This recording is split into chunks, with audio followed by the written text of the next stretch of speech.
Matthieu, chapitre 26. Lorsque Jésus eut fini de donner toutes ces instructions, il dit à ses disciples, « Vous savez que la Pâque a lieu dans 2 jours et que le Fils de l'homme sera arrêté pour être crucifié. » Alors les chefs des prêtres, les spécialistes de la loi et les anciens du peuple se réunirent dans la cour du grand prêtre, appelé Caïphe, et ils décidèrent d'arrêter Jésus par ruse et de le faire mourir.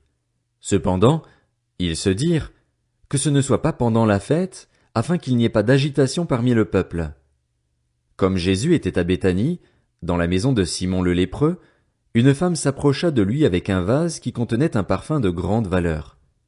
Pendant qu'il était à table, elle versa le parfum sur sa tête. À cette vue, les disciples s'indignèrent et dirent, « À quoi bon un tel gaspillage? On aurait pu vendre ce parfum très cher et donner l'argent aux pauvres. » Le sachant, Jésus leur dit, « Pourquoi faites-vous de la peine à cette femme? Elle a accompli une bonne action envers moi. En effet, vous avez toujours des pauvres avec vous, mais vous ne mourrez pas toujours. En versant ce parfum sur mon corps, elle l'a fait pour mon ensevelissement. Je vous le dis en vérité, partout où cette bonne nouvelle sera proclamée, dans le monde entier, on racontera aussi en souvenir de cette femme ce qu'elle a fait. » Alors l'un des 12, appelé Judas l'Iscariote, alla vers les chefs des prêtres et dit, « Que voulez-vous me donner pour que je vous livre Jésus? » Ils lui payèrent 30 pièces d'argent. Dès ce moment, il se mit à chercher une occasion favorable pour trahir Jésus.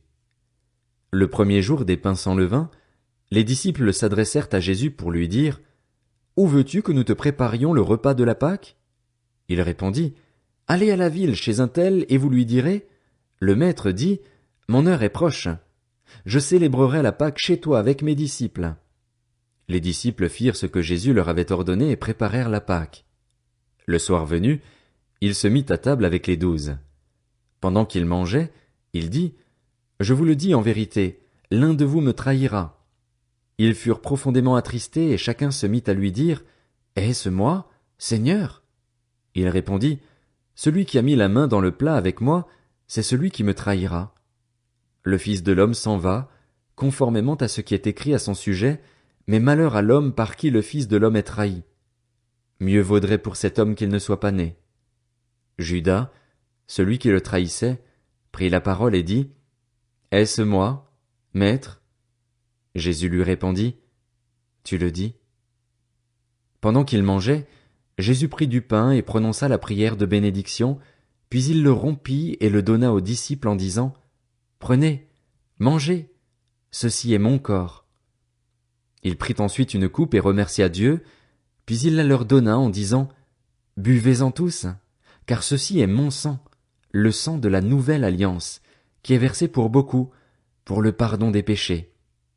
Je vous le dis, je ne boirai plus désormais de ce fruit de la vigne, jusqu'au jour où je le boirai nouveau avec vous dans le royaume de mon Père. » Après avoir chanté les psaumes, ils se rendirent au mont des Oliviers.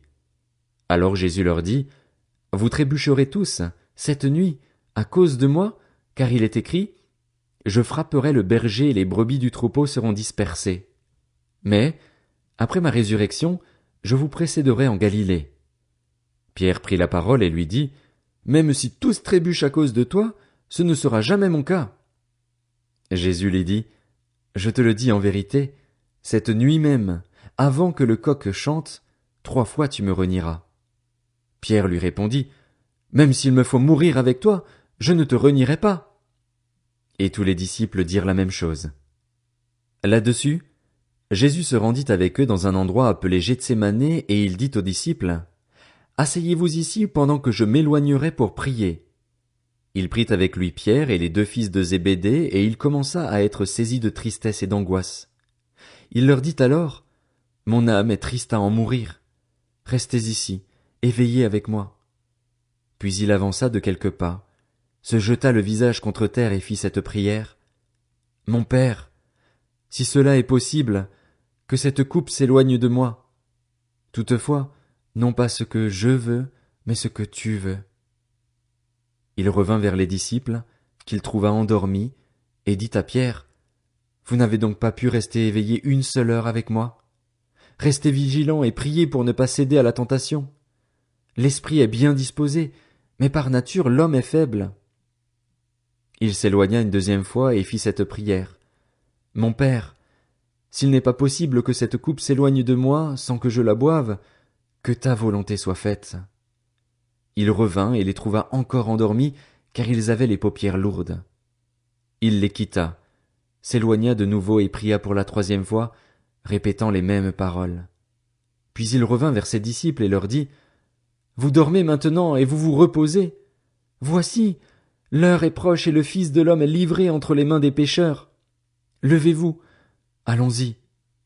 Celui qui me trahit s'approche. » Il parlait encore quand Judas, l'un des 12, arriva avec une foule nombreuse armée d'épées et de bâtons, envoyés par les chefs des prêtres et par les anciens du peuple. Celui qui le trahissait leur avait donné ce signe. « L'homme auquel je donnerai un baiser, c'est lui. Arrêtez-le. » Aussitôt, il s'approcha de Jésus en disant, « Salut, maître !» Et il l'embrassa. Jésus lui dit, « Mon ami, ce que tu es venu faire, fais-le. » Alors ces gens s'avancèrent, mirent la main sur Jésus et l'arrêtèrent. Un de ceux qui étaient avec Jésus mit la main sur son épée et la tira. Il frappa le serviteur du grand prêtre et lui emporta l'oreille. Alors Jésus lui dit, « Remets ton épée à sa place, car tous ceux qui prendront l'épée mourront par l'épée. Penses-tu que je ne puisse pas faire appel à mon Père, qui me donnerait à l'instant plus de 12 légions d'anges?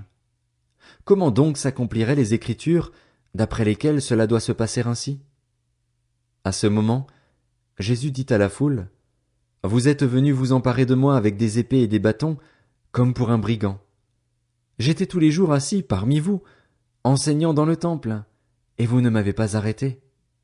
Mais tout cela est arrivé afin que les écrits des prophètes soient accomplis. » Alors tous les disciples l'abandonnèrent et prirent la fuite.